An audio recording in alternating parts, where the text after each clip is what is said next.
भाइयों और बहनों, पाकिस्तान हासिल करने के लिए हमने बहुत कुर्बानी की है। अल्लाह ताला ने हमें अस्सलाम वालेकुम। मैं हूं राना अदनान शबीर खान और आप देख रहे हैं नवाए फिक्र। कैदी नंबर 804 को मुख्तलिफ मुकदमात में रिलीफ मिलने के बाद अब सिर्फ 2 मुकदमात इद्दत में निकाह और साइफर बाकी रह गए हैं, जिनमें खान साहब कैद हैं। और सबसे अहम बात यह है कि इद्दत केस में अदालत ने फैसला महफूज कर लिया है और साइफर केस में अपील इस्लामाबाद हाई कोर्ट में अपने आखिरी मराहिल में है। अगर इन मुकदमात का फैसला इमरान खान साहब के हक में आ गया तो उनकी रिहाई में कोई कानूनी रुकावट बाकी नहीं रह जाएगी।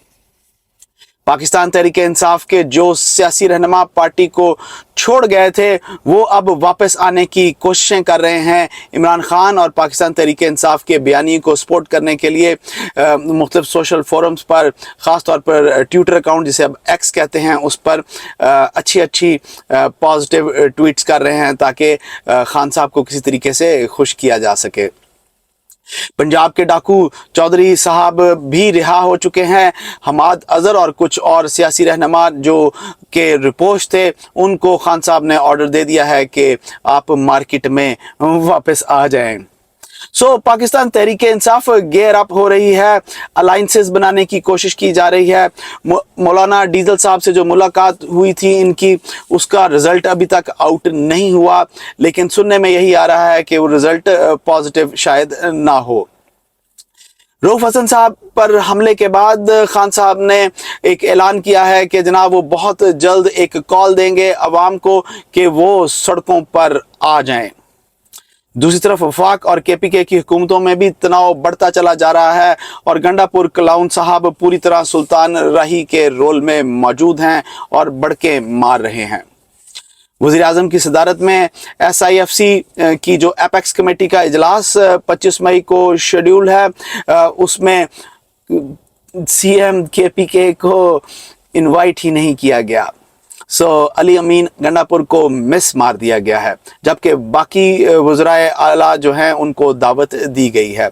चलते हैं शहर इक़्तिदार में अहमद के पास और उनसे पूछते हैं कि वहाँ क्या सियासी माहौल है। जी अहमद। जी राना साहब, जो SIFC है बेसिकली उसमें इस्टेब्लिशमेंट के बहुत ज़्यादा लोग हैं। इस्टेब्लिशमेंट ही उसको रन कर रही है और उसका मकसद भी ये है कि पाकिस्तान में सरमायाकारी लाई जाए, और बड़ा अच्छा वो है।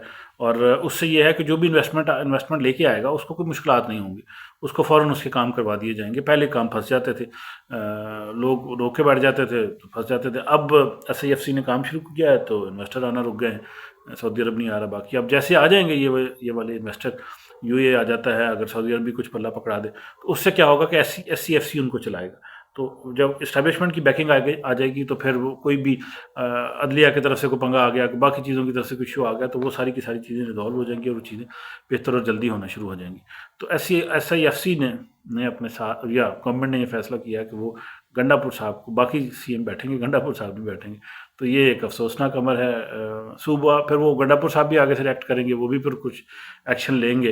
तो पिछली दफ़ा भी उन्होंने कुछ जब बोला था तो फ़ौरन ही इनको इलेक्शन कमीशन ने नोटिस भेज दिया था कि जी आप तो क्वालिफाई नहीं करते, तो ये वो, तो साथ ही फिर उनको अपनी हाई कोर्ट से स्टे लेना पड़ा।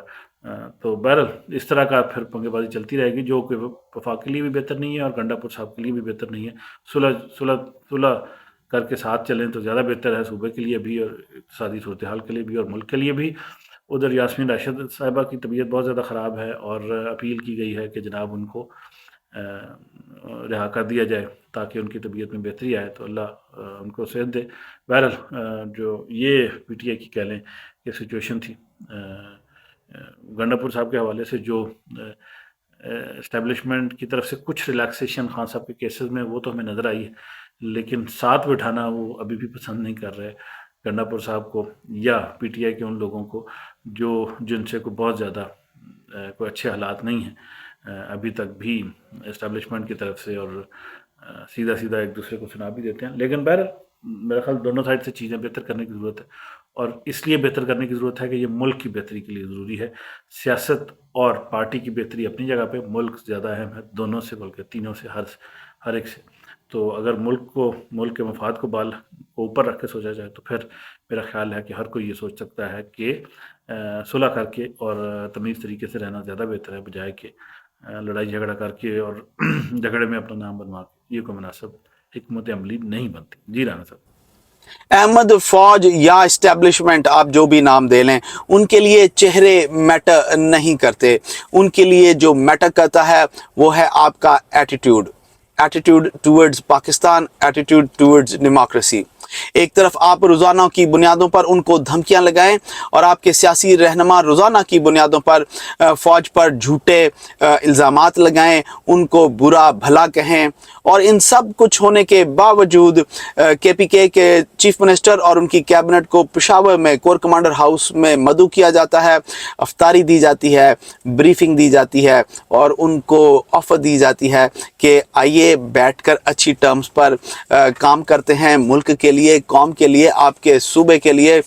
مگر جواب میں ان کا ایٹیٹیوڈ ویسا ہی ہے، اب بھی ویسا ہی ہے.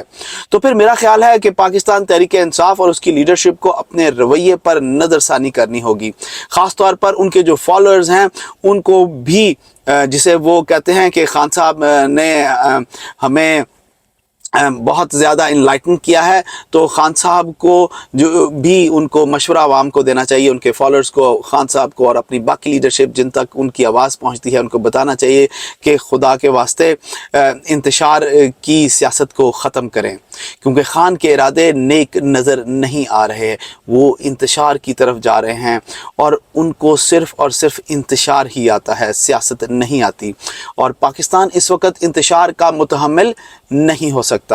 خان کو اس وقت غربت میں پسے ہوئے غریب عوام، جن میں ان کے فالوورز بھی شامل ہیں، ان کا خیال رکھنا چاہیے، ان کے بارے میں سوچنا چاہیے، ان کے بارے میں احساس کرنا چاہیے کہ ان کا وزیر اعظم بننا اتنا ضروری نہیں ہے جتنی کہ غریب آدمی کے پیٹ میں اس وقت روٹی کا جانا اور اس پر جو ٹیکسوں کا بوجھ بن رہا ہے، اس میں حکومت کا ساتھ دیں، کسی کی بھی حکومت ہو، تاکہ عوام کو ریلیف مل سکے، تاکہ ملک ترقی کی راہ پر ایک دفعہ گامزن ہو سکے، تاکہ جب آپ حکومت میں آئیں تو ملک اس سے بہتر طور پر معاشی حالت میں ہو. مگر خان صاحب اور ان کی سیاست میں جمہوری رویے تھوڑا سا مشکل ہو جائے گا، مجھے ایسا ہوتا نظر نہیں آ رہا. میں آپ سے اجازت لوں گا. اللہ آپ سب کو آسانیاں نصیب فرمائے اور آسانیاں تقسیم کرنا نصیب فرمائے. السلام علیکم.